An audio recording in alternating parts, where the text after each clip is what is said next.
Alors, le diplôme, c'est bien, mais le diplôme, ça ne nourrit pas toujours son homme. Au Cameroun, aujourd'hui, il est de plus en plus courant comme ça de voir des jeunes diplômés gagner leur vie dans tout un autre secteur qui n'a rien à voir avec le secteur dans lequel ils ont étudié. Aujourd'hui, dans ce débat, sur ce plateau, nous voulons comprendre comment frayer son chemin dans un pays où le diplôme ne garantit plus le travail. Quelles sont les pistes? Quelles sont les solutions? Les invités sur le plateau vont nous donner comme ça, vont nous faire part de leur expérience et de leur expertise pour nous donner comme ça quelques outils pour aider ceux-là qui ont encore du mal à s'en sortir, qui n'ont que le diplôme en main et qui ne savent pas comment faire pour s'en sortir au quotidien. Alors, Monsieur Tefak, vous êtes diplômé dans le secteur de l'assurance et aujourd'hui vous portez plusieurs casquettes dans d'autres secteurs d'activité. Comment est-ce qu'on fait en tant que diplômé aujourd'hui pour se retrouver dans d'autres secteurs et gagner de l'argent? Merci déjà madame pour cette question. C'est une question d'actualité. Et moi personnellement, je suis un modèle. Par rapport à ça, je suis un diplômé en assurance. Je suis même fondateur d'une compagnie, d'une société de courtage en assurance. Mais sauf que aujourd'hui, nous avons développé d'autres activités auxquelles nous faisons face. Déjà dans le domaine de l'immobilier, déjà dans le domaine de l'agriculture et l'élevage, dans le domaine du coaching au niveau de l'entrepreneuriat et y compris l'assurance. Ça fait beaucoup. Pourtant, vous n'avez pas appris tout ça à l'école? Non, je n'avais pas appris tout ça à l'école. Ok, intéressant. Bonne introduction. Monsieur Nguemen, quelle est l'expérience que vous avez avec le thème? Oui, je vais dire que au départ, j'avais pensé que c'est quand on a vraiment accumulé les diplômes qu'on s'en sort. Et très très vite. J'ai eu une expérience quand je vous ai dit tout à l'heure. Quand je suis devenu orphelin, je devais apprendre à me battre. Donc du coup, la nature m'a façonné et même au quartier, nous étions avec des jeunes de nos classes étant encore élèves. Mais les petits chantiers, les petites activités, et ça a façonné. Et je me suis rendu compte que l'entrepreneuriat... Ça peut aussi mener à J'ai fait beaucoup d'études dans beaucoup de domaines, mais c'est l'entrepreneuriat qui domine.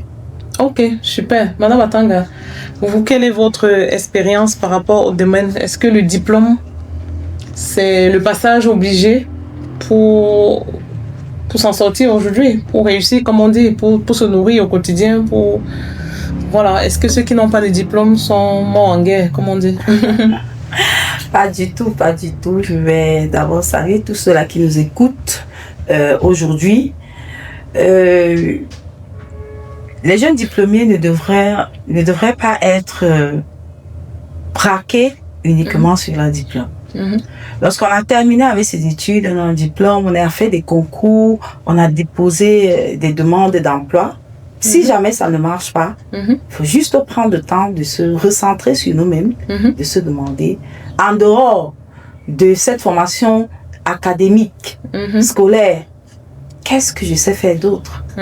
Essayer de remettre, de recentrer un peu, de vous remettre un peu en cause et d'aller chercher au plus profond de vous quels sont vos dons, quels sont vos talents. Sont que parfois au quotidien, on voit des gens qui cherchent ça. Ils ont 40 ans aujourd'hui, ils ont eu le diplôme à 22 ans. Aujourd'hui, ils ont 40 ans, ils sont en train de chercher en fait. Ils sont dans la logique de je cherche ceci. Et ça prend du temps. Entre-temps, il y a des familles, des enfants. Ça devrait aller avec des exemples très simples. Pour ne pas beaucoup spéculer. Déjà, à la maison, vous avez grandi, vous avez une passion, par exemple, je dis n'importe quoi, pour la cuisine, pour la pâtisserie. Voilà. Vous arrivez, vous êtes à la fin de vos études, vous ne trouvez pas, vous ne trouvez pas quelque chose à faire, vous vous lancez directement. Aujourd'hui, encore, avec l'aide du numérique, à partir de sa maison, on peut vendre. On peut fabriquer ces gâteaux et puis les vendre. Super. On peut ouvrir un restaurant. Ou alors, il faut simplement être un peu ingénieux, regarder autour de soi. Il peut avoir un besoin à côté et il y a une dame à côté, par exemple, je dis n'importe quoi, une dame qui a un salon de coiffure, elle fait du make-up, elle fait de... Ok, vois un peu quel est le rôle qu'on pourrait... Voilà, et puis maintenant tu arrives là-bas, pour un début, toi-même tu aimes déjà te maquiller, c'est-à-dire tous les jours tu aimes te broder, et puis tu arrives à cet endroit, tu t'installes, tu aides donc la dame à maquiller. Et c'est par là que ça commence. Sauf que ça a l'air plus facile à dire qu'à faire. Monsieur Tefak, dites-nous, pour s'en sortir au Cameroun, quelles sont les capacités qu'il faut avoir de façon claire et simple? Ici, on parle peu, on parle vrai. Oui. Concrètement, quelles sont les capacités, quelles sont les compétences à développer au quotidien? Je vais commencer sur sur la forme. Parce que c'est plusieurs générations. Je suis en train de dire la société est segmentée à plusieurs options. Dans le domaine de l'entrepreneuriat, là, il y a des personnes qui ont assez de moyens parce que les oncles sont bien positionnés. Là, c'est lancé de notre société. Il y a des personnes qui font ils initient quelque chose, ils ont directement des appuis. Bon, maintenant, il y a une Celui qui n'a personne, oui, il n'a que son diplôme. Notre entrepreneuriat qui nous ressemble, notre entrepreneuriat proprement dit, c'est-à-dire tu pars de rien, tu n'as vous avez aucune base financière, rien. Vous vous lancez, vous vous engagez à réussir. C'est pour cette raison que notre entrepreneuriat prend beaucoup du temps. Oui, mais quelles sont les capacités qu'il faut avoir, par exemple? C'est-à-dire, un jeune aujourd'hui a son diplôme, il s'est dit, oui, je veux bien faire tout ce que vous dites là, vous parlez bien. Je commence par quoi, en fait? Est-ce qu'il faut, par exemple, identifier un problème? Comment est-ce qu'on fait? Par où est-ce qu'on Non, vous pouvez même pas identifier un problème en tant que tel. Parce que être comme peut-être mon frère qui a créé le Bon François, c'est déjà même le génie là-bas. Parce qu'il résout un problème de la société. Mais déjà, chez nous, il faut déjà même faire ce qui existe. Être capable de faire ce qui existe. Je vais prendre donc produit même déjà. Oui, le domaine de l'immobilier que je commence avec, après associant avec l'assurance. L'immobilier, c'est un domaine où vous pouvez commencer de zéro et vous créer des fortunes. Ah bon? C'est possible.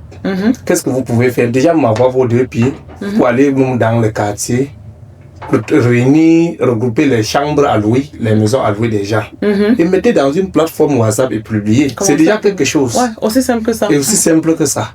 Quand un locataire entre, il vous paie un mois de loyer. Avec ça, vous pouvez commencer. Je commence l'immobilier quand ça n'allait plus. Je voulais déjà quitter le Cameroun. Parce que rien ne marchait. Et quand je fais ma première vente en immobilier, je gagne 450 000. Ma première vente en immobilier. Je me dis que je me retrouve en train de tout rééquiper ma maison. Mais vous prenez le bien où pour le vendre? Parce qu'il faut aussi avoir quelqu'un qui vous fait confiance. Non, c'est juste que bon, vous marchez. On a publié peut-être quelque chose sur Internet. Vous êtes de passage, vous regardez. Vous vous interrogez qui vend. Le bien appartient à qui. Vous arrivez là-bas, on vous dit le bien appartient à tel, chercher le client. C'est donc des projets qui sont grands dehors. Oui, les plateformes. Là, ça fait appel au courage en fait. Il faut être courageux. Il y a beaucoup de plateformes immobilières. Si vous êtes déjà dans WhatsApp, Facebook, vous ne pouvez pas manquer. Et c'est ça, c'est ce qui a marché pour l'immobilier. Ça marcherait pour beaucoup d'autres secteurs. Monsieur Guémen, qu'est-ce que vous pensez de ça? Oui, avoir le courage pour se lancer. L'entrepreneuriat est un état d'esprit. Et pour ne pas répéter ce que dit M. Stéphane, il se trouve que quand vous avez la culture de rendre service, soyez utile autour de vous, ça c'est le premier niveau de l'entrepreneuriat. Soyez utile, avec une vision. Et c'est dans l'utilité et dans le service que les portes s'ouvrent, là où vous ne pouvez même pas imaginer. Ça, c'est la première chose qu'il faut faire. Mais si nous sommes habitués à regarder que moi j'ai un diplôme, je suis quand même allé, j'ai déjà une maîtrise, j'ai déjà... je suis quand même tel, je peux pas plus parler n'importe comment, je peux Oui, parce que pour pouvoir faire ce qu'il fait, aller commencer à penser. Les barrières ont déjà commencé à se faire dans votre mentalité. Vous ne pouvez plus avancer. C'est-à-dire que parfois c'est un problème d'ego alors. C'est tout ça, c'est pourquoi je dis que c'est un état d'esprit, une façon d'être, c'est un style de vie. Il faut déjà le développer. Parce que les diplômes, ça nous donne, n'est-ce pas, les axes. Mais c'est l'action qui améliore la condition. Maintenant, si tu es habitué à rendre service, si tu es habitué à voir des problèmes comme des opportunités, c'est trop facile que tu te fasses n'importe où tu vas créer une entreprise. N'importe quand tu vas créer une entreprise, à partir de toi comme capital et tout. Donc, en gros, il faut déjà se voir soi-même comme un capital. Bien sûr. Ouais, il faut déjà, parce que le courant ce qu'on remarque très souvent, les gens vont se dire, si j'avais l'argent, j'aurais fait ci. Si j'avais 2 millions, si j'avais tel capital. Ça, c'est au cabinet Staton Mama tout le temps, on reçoit des gens qui viennent nous dire ça. Moi, mon problème, c'est l'argent. Hein. Moi, mon problème, en fait, les gens se voient rarement comme la solution à leur problème. Si mon frère là me donnait, si la banque m'avait donné. Je vais vous donner, je vais partager une expérience personnelle avec vous. À l'époque, on a fini certaines formations, on a déjà écrit tellement de lettres de demande d'emploi dans tout ce qu'on peut imaginer. Et là, nous faisions dans des petits chantiers, des trucs de construction de bâtiments. Et quand nous arrivons dans des grands projets, alors on vous dit, attendez, venez là en rang, et c'est les chefs plaques. Moi, je sais pas qu'est-ce qui s'est passé, mais j'avais une façon d'être.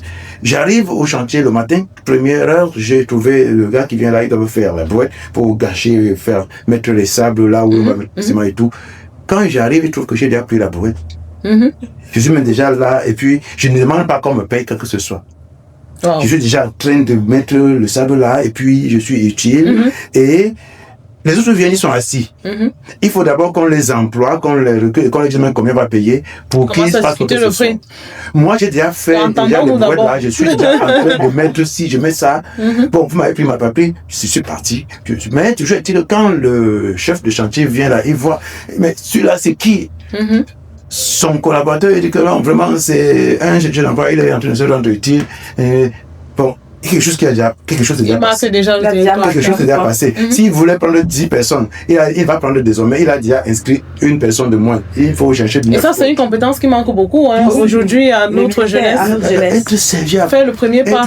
Surtout gratuitement. Parce que les gens veulent d'abord savoir, ça va me rapporter combien avant de commencer à.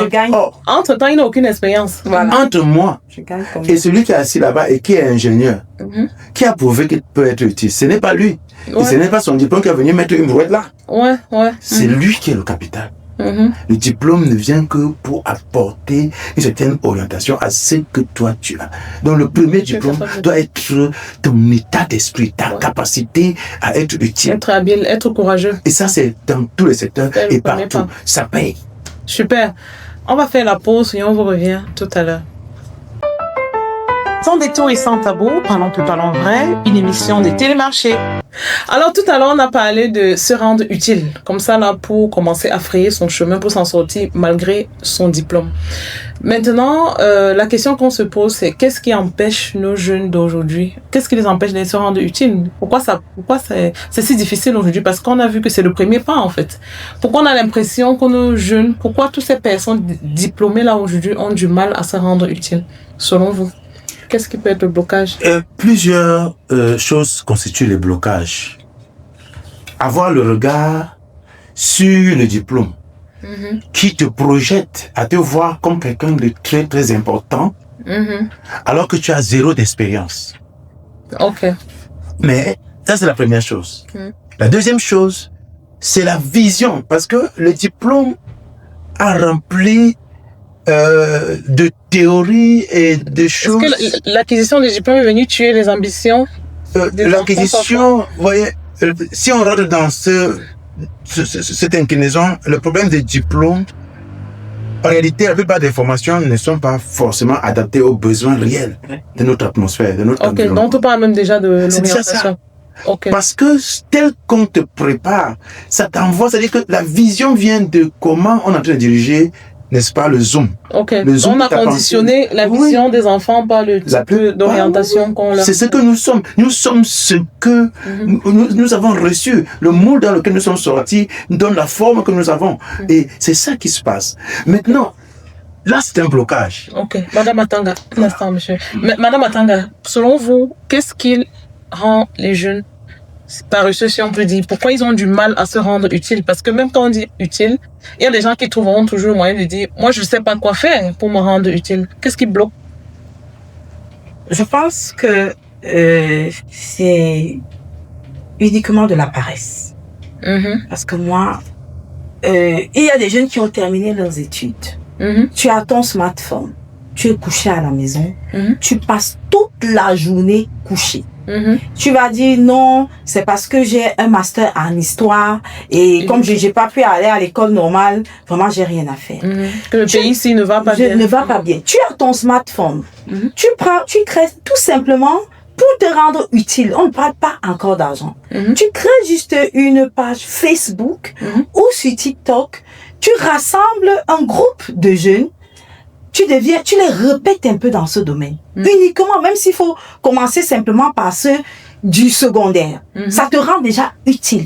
Et ça te permet toi-même de ne pas oublier des notions. Et là, ton seul capital devient ton savoir que tu as écrit à l'école, en fait. À l'école, uniquement ça. Donc là, le problème financier ne se pose pas. Non, le problème financier ne se pose pas. Moi, par expérience, comme j'ai dit, moi, j'ai créé mon cabinet avec 0 francs. C'est pas pour dire n'importe quoi, parce que je vais dire, les coachs, les entrepreneurs disent n'importe quoi. Je n'avais que mon capital. J'ai appris quoi? La fiscalité, le droit, la fiscalité, l'audit. Je me suis levée un matin, j'ai pris mon ordinateur, j'ai porté mon ensemble veste, j'étais DG dans ma tête. C'était terminé. Pas de clients, mais je savais que je pouvais prospecter une, deux personnes. Mais il y a des gens qui vont vous dire qu'ils n'ont ni ordinateur, ni veste à porter. Mais ils ont leur smartphone. Rien qu'avec ça, ils ont TikTok. Et ce sont eux qui sont partout. Sur TikTok, sur Instagram, ils sont partout. Tu prends uniquement ton smartphone, même avec ta connexion de 100 francs, tu vas commencer quelque chose. Ça, c'est compliqué pour beaucoup de jeunes au Cameroun. En principe, c'est de la paresse parce que ça devrait être, c'est dans la tête. Ça ne leur coûte rien. Puisque l'argent qu'on leur donne comme argent de poche, ils mettent la connexion et ils restent sur TikTok toute la journée pour regarder la danse, pour regarder des balades. Il faut simplement être ingénieux et avoir une discipline. Tu ne peux pas dormir jusqu'à midi, pourtant tu as un smartphone. Je vais prendre encore un exemple avant qu'on ne sorte. Vous allez donner votre exemple tout à l'heure. Monsieur Tessa, j'aimerais savoir, selon vous, est-ce que vous pensez que ces jeunes ont plutôt honte? Est-ce que derrière cette difficulté à se rendre utile, est-ce qu'ils n'ont pas honte? Parce que quand vous expliquez un peu votre parcours, on va avoir un diplômé, quelqu'un qui a la maîtrise, qui va s'élever, aller dans un quartier, commencer à recenser. Est-ce qu'il n'a pas honte du regard des autres, de ce qu'on va penser de lui? Selon vous, qu'est-ce qui le bloque? Alors, je vais prôner ici, je vais appeler quoi? D'abord, il y a l'engagement, il y a la discipline. Mais c'est des gros mots, hein? Ouais. L'entrepreneuriat va avec la discipline. Il va falloir faire la différence des autres. Parce que ça, il faut se démarquer. Il faut se démarquer, il faut savoir se démarquer. Par exemple, vous pouvez être dans un quartier, dire que moi, je m'associe jamais avec les gens du quartier pour boire, quel que soit le cas. Moi, personnellement, on ne m'invite pas à boire. Jusqu'à aujourd'hui, on ne m'invite pas. Je ne peux pas rester comme ça. Un ami me dit... Donc, il faut déjà pouvoir se créer une identité. Monsieur Tefar, retourne-moi au Carrefour, il y a une bière. Bon, la plupart qui... Tu vois peut-être que quelqu'un dépense plus de 2000 francs CFA pour aller quelque part dans l'autre côté de la ville, boire une bière ou deux et rentrer encore. Ouais. Comprenez que bon, avec ce genre d'attitude-là, c'est compliqué. Vous ne pouvez pas avancer. Sauf qu'ils sous-estiment, hein, parce que quand on a fait le reproche, tu vas dire que mais c'est juste 2000. En fait. C'est juste 2000. D'autres nous disent qu'on ne peut pas construire avec 50 000. Alors qu'avec 50 000, il peut y acheter son ordinateur, acheter son box internet, puis voir ce qu'il peut y faire avec. Ouais. Donc, il y a ce côté disciplinaire-là qu'il faut beaucoup développer en matière d'entrepreneuriat. Et il y a aussi le côté de vouloir faire la différence des autres. Non, ça c'est automatique. Il faut chercher à faire la différence des autres. C'est-à-dire, ne pas avoir... il y a certaines idées. Ta façon de faire. Il y a certaines idées que l'entrepreneur doit avoir. Je n'aime pas quand quelqu'un me dit qu'il est pauvre à côté de moi. Je n'aime pas entendre ça. Ouais, ce mindset de pauvreté, le discours. Un discours rabaissant, un discours toujours de marque. Je ne me dis pas que j'ai les millions, mais je ne suis pas pauvre. Il y a cette idée que beaucoup se disent dans leur tête qu'ils sont pauvres. Il n'y a personne pour les aider. Non, en réalité, on n'aide même pas les entrepreneurs. On n'aide pas. Si vous voyez un entrepreneur qu'on a aidé, ça veut dire que c'est un entrepreneur qui est même voué à l'échec. Puisqu'il ne peut pas faire face à la vraie difficulté. C'est pendant le Covid-19 que j'ai trouvé mon capital dans l'agriculture. J'ai fait la vente. J'ai créé un champ de piments en Kouaba. Et je partais avec le footing de mon bord où j'habitais pour aller arroser chaque matin, chaque soir. Wow. Avec le footing, il n'avait pas l'argent de transport. Quand j'ai commencé à accueillir mon piment, j'ai vendé 3 à 4 piments à 1000 francs au Carrefour à l'époque. Oui, puisqu'il y avait arrêté de denrées. J'ai réuni plus de 3 millions à l'époque là. Parlons peu, parlons vrai. C'est ça que je parlais. D'où vous êtes venu le terrain? Oui. Le terrain, c'était mon terrain d'un cousin qu'on avait acheté à l'époque. C'était un terrain qui était là, qui chômait. Oui, qui chômait, ils sont partis là-bas. Et la sémence, vous avez pris l'argent pour acheter la sémence. Donc, parce que là, les gens qui font, ils ont des questions. Hein. Bon, là, je n'ai pas le terrain, je n'ai pas l'argent pour acheter la sémence. Non, je ne m'y connais pas. Je vous ai dit que je vendais le Bitacola. Ok. Je vendais du Bitacola. À l'époque, il fallait aller dans la région du sud-ouest, là, acheter un peu de Bitacola, venir à Yaoundé, départager, vendre un peu sur les plateaux comme les enfants. Tout ça avec un diplôme en assurance en poche. Naturellement. Ok, mais d'où vient ce courage? Où est-ce qu'on prend le courage? Qu'est-ce qui vous fait ne pas avoir honte? Vous ne vous dites pas qu'est-ce que mon voisin va penser, qu'est-ce que la petite d'en face là, qu'est-ce qu'elle va penser de moi? Comment on fait pour ne pas avoir honte? Notre premier thème a porté sur le leadership des enfants aînés. Bon, il y a aussi cette responsabilité-là qui vous interpelle. Si je me décourage, qu'est-ce que les enfants, ceux qui sont derrière moi, vont faire? Qu'est-ce qu'ils vont devenir? Donc à chaque fois qu'on avance, on s'interroge aussi. Ok. Donc, vous foutez pas mal du regard des autres, vous vous dites naturellement. J'ai une mission à accomplir, vous prenez la force dans votre mission. Oui. Ok. Donc prendre conscience de sa mission, déjà, ça peut aussi aider à se frayer du chemin. Un chemin. Parce que qu'est-ce que vous pensez de tout ça? Sur le plan spirituel, qu'est-ce qui peut expliquer que des jeunes aujourd'hui soient si paresseux, comme que les gens manquent de courage, ou bien les gens n'ont pas d'idée? On a l'impression que les gens disent que non, moi je n'ai pas d'idée, que j'ai envie de faire, mais c'est les idées qui me manquent, c'est le capital qui me manque. Est-ce qu'il y a des sources psychologiques? Est-ce qu'il y a il y a des sources parce que vous voyez, lorsque M. Stéphane dit qu'il n'aime pas que quelqu'un dise à ses côtés je suis pauvre, ça c'est un état d'esprit. Et le problème c'est que les gens ne connaissent même pas ce qu'ils valent. Et comment quelqu'un va connaître ce qu'il vaut s'il ne connaît même pas pourquoi il existe? Vous voyez? Donc c'est pourquoi il est extrêmement important de savoir que tu n'es pas une décoration et tu n'es pas venu pour être quelqu'un d'autre. Tu dois savoir que tu es là pour un but d'abord dans ta maison.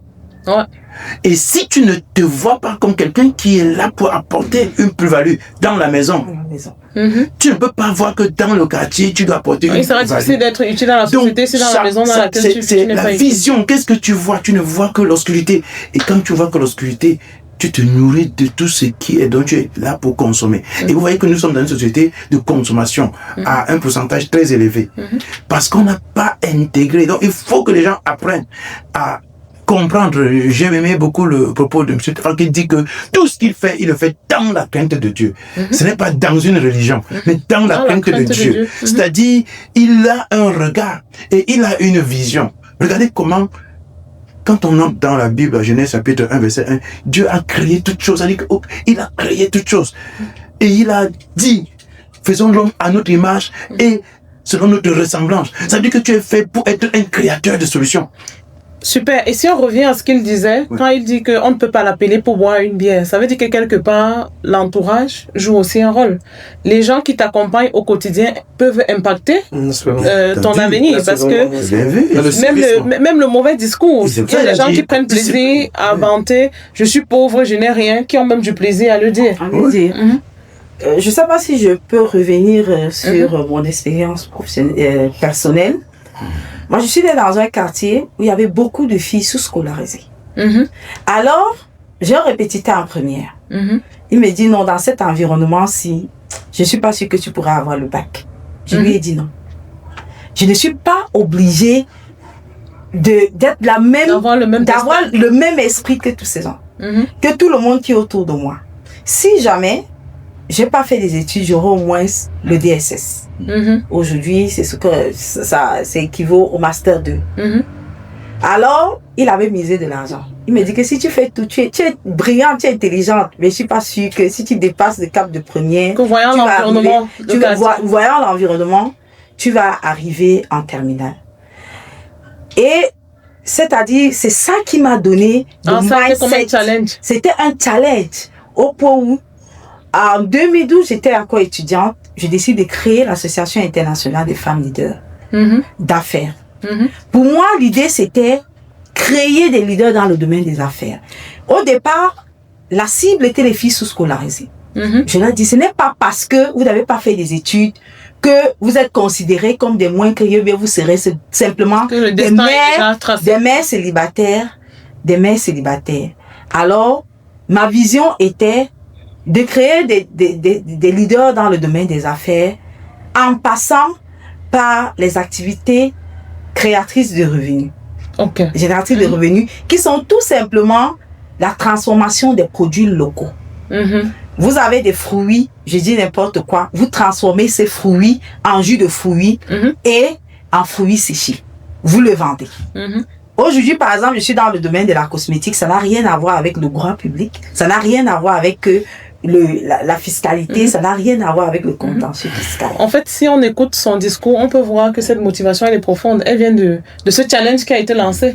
Oui. Si ça n'a pas marché avec le droit, ça va marcher avec autre chose, en fait. En fait, c'est cette mentalité-là. Il faut déjà être naturellement challenger, de se dire, moi, je veux relever mon propre défi. C'est un état d'esprit. C'est un état d'esprit qu'il faut développer. Mais comment est-ce qu'on s'en sort dans notre environnement qui est si, comment on va dire, les buveurs de bière, ça, c'est pas ce qui manque, hein. C'est-à-dire, pour chaque pas que vous faites, vous avez plus de gens qui vous proposent d'aller boire une bière que des gens qui vous qui vont vous proposer de l'aide pour faire grandir votre entreprise. Parce que on sait qu'au Cameroun, vous démarrez une entreprise avec une start-up, vous n'aurez pas assez de gens qui vont venir liker, commenter, partager ou vous encourager même.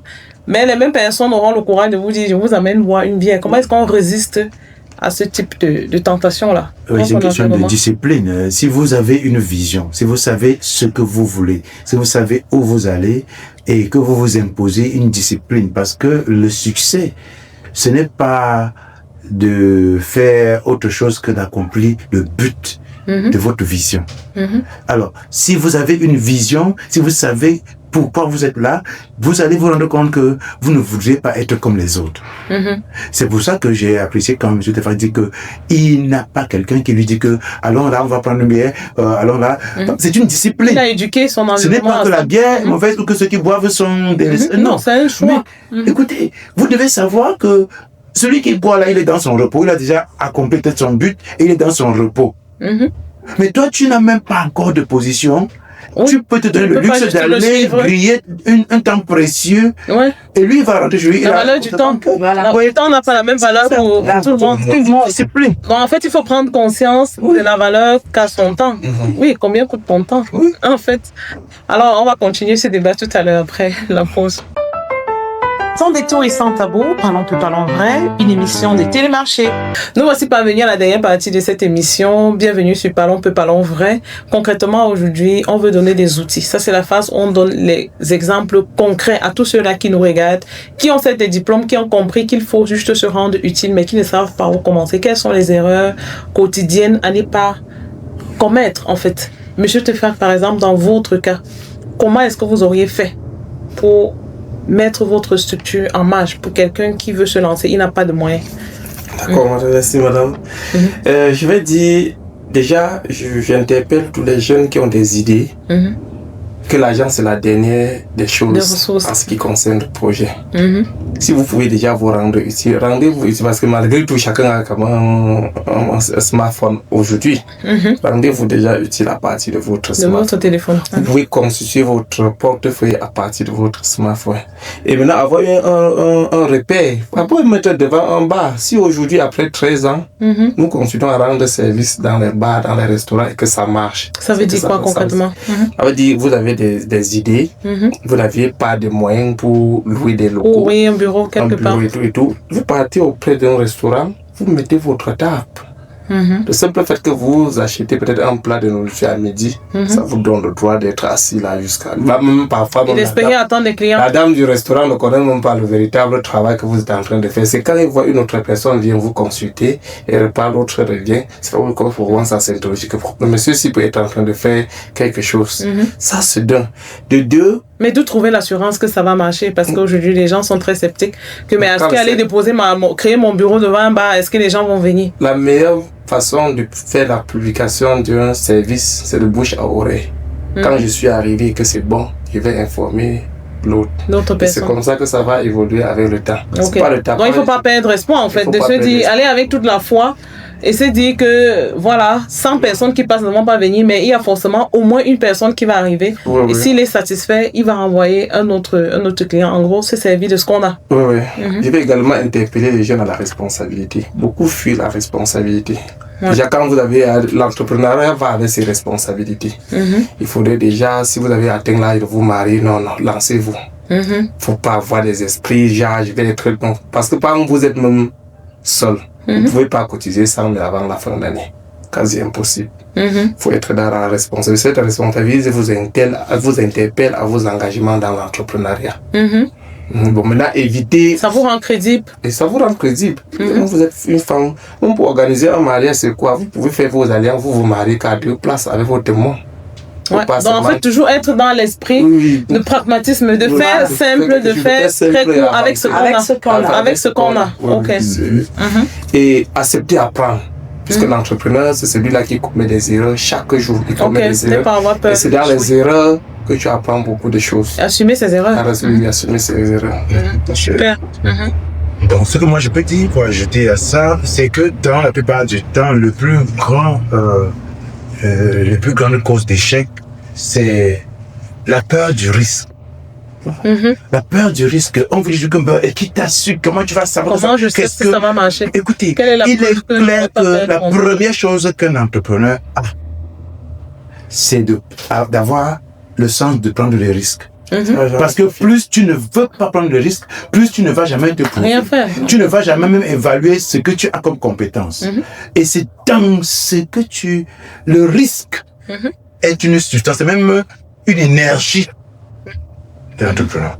Deuxième chose, refuser de condamner une chose avant même qu'elle n'existe. C'est-à-dire, est-ce que ça va marcher? Tel a dit que, tel a dit je suis pas sûr qu'il y a la demande. Qui va acheter? Je ne vois pas encore le client. La première expérience, celui qui a essayé a déjà gagné une expérience. Celui qui n'a jamais rien essayé n'a rien gagné. Tout à fait. Donc ça, ce sont des choses que si tu veux être un jeune entrepreneur, alors apprends le risque. On ne dit pas que prendre le risque n'importe comment, n'importe quoi. Tu as une vision, tu sais ce que tu fais et tu es utile de manière positive. Pas que tu fais des choses pour imiter quelqu'un. Puis demander de l'aide. Voilà. C'est ça, il faut le faire. Il faut savoir oser de manière positive. Lorsque tu as une vision pour accomplir une œuvre positive. Et pour compléter ce que vous êtes en train de dire, nous on dit très souvent à nos entrepreneurs qui viennent au cabinet Start-up Mama, quand vous vous lancez, sachez que la seule chose qui est sûre, c'est qu'on peut échouer en fait. C'est-à-dire qu'on se lance. Ça c'est la seule chose dont on est sûr. Mais les gens ils veulent qu'on les rassure que ça va marcher. On peut vous rassurer que ça va échouer. Mais parce que pour vous rassurer, il faut qu'on soit vous. On ne connaît pas vos compétences, votre capacité de discipline, votre capacité à être résistant, à aller chercher la clientèle, à communiquer. Donc vraiment, l'échec là, il faut être en paix avec ça. Ah oui. Et puis, il faut savoir que chaque échec est un pas vers le succès. Voilà. Donc ne crains pas l'échec. Il faut être capable d'interpréter son échec. En fait. Oui, parce qu'il y a beaucoup. Dès le premier échec, on abandonne. Parce qu'on se dit, si ça n'a pas marché, ça veut dire que peut-être ça ne marchera pas.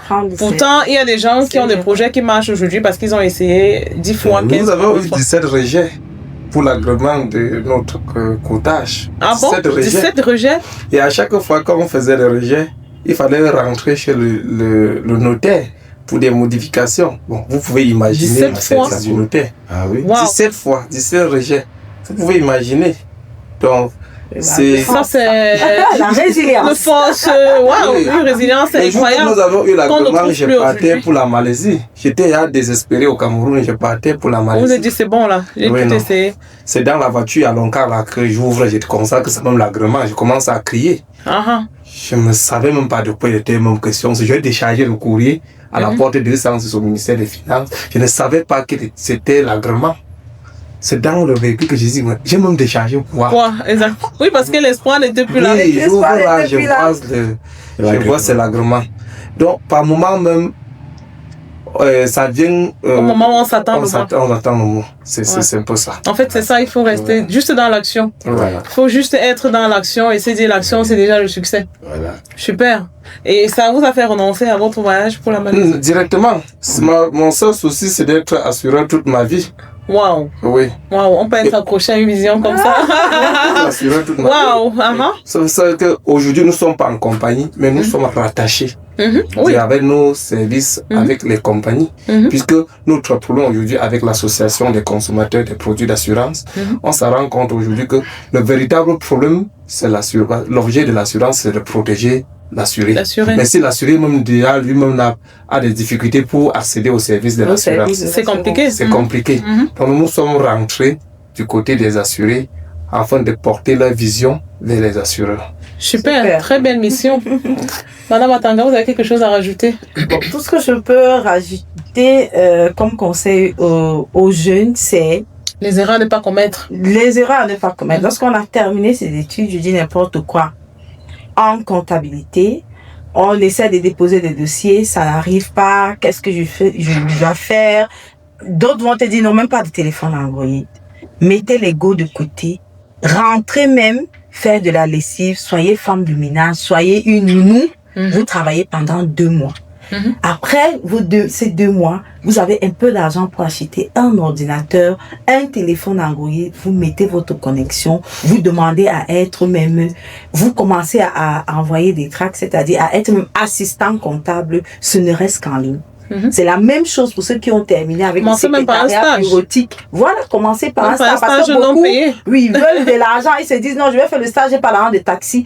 Tu as terminé, tu es secrétaire de direction, je dis n'importe quoi. Tu as un téléphone Android, deviens même une assistante virtuelle. Commence par organiser le planning d'un entrepreneur qui n'a pas encore ses locaux. Ça va te permettre de commencer et là tu commences à acquérir de l'expérience. Le diplôme ne doit pas être un frein. Ou alors on a terminé dans une formation, on est allé là-bas parce que les parents nous ont mis la pression et puis à un moment on est dépaysé. Alors pensez à une reconversion, allez vous former ailleurs ou alors revenez seulement cherchant à votre don, votre talent, ce qui peut faire de vous, vous devenez vous commencez en tant que cuisinière, pâtissière et puis vous terminez avec un grand restaurant ou je ne sais quoi. Avoir toujours la foi.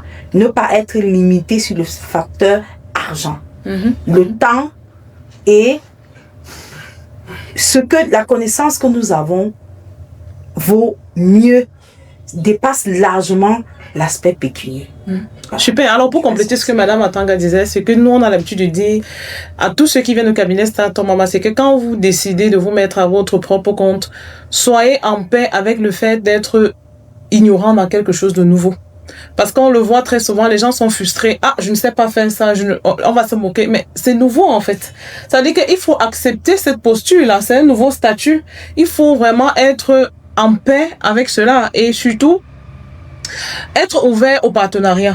Parce que en Afrique, on voit souvent des gens qui abandonnent des très bons projets, tout simplement parce qu'ils ne rassemblent pas tous les éléments qu'il faut pour ce projet-là. Parfois, tu n'as qu'une partie, il y a quelqu'un d'autre qui a cette partie-là.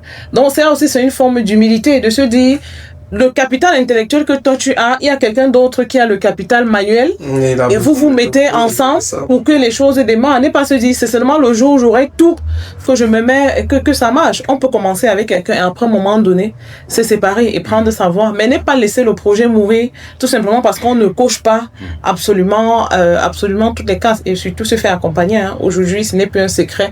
L'entrepreneuriat aujourd'hui n'est plus ce qu'il était avant. Avant, on ne comprenait même pas ce que c'était, comme le secret de Polichinelle. Aujourd'hui, avec les réseaux sociaux, dès que vous avez une idée, dites-vous qu'il y a 1 million de personnes dans le monde qui ont la même idée au même moment. Et de toutes les façons, même s'ils n'ont pas, dès que vous allez commencer lundi, mardi, il y a des gens qui vont faire. Voilà, vous avez et les gens, la concurrence va vous suivre.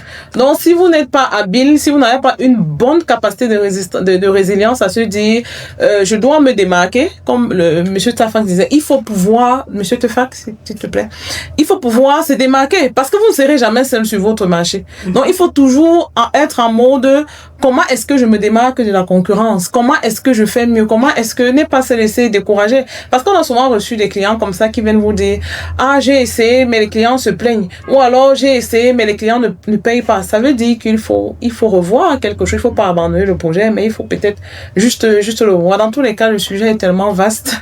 Il y a tellement à dire. On aura l'occasion dans le cadre d'une nouvelle émission de revenir sur plein d'autres détails.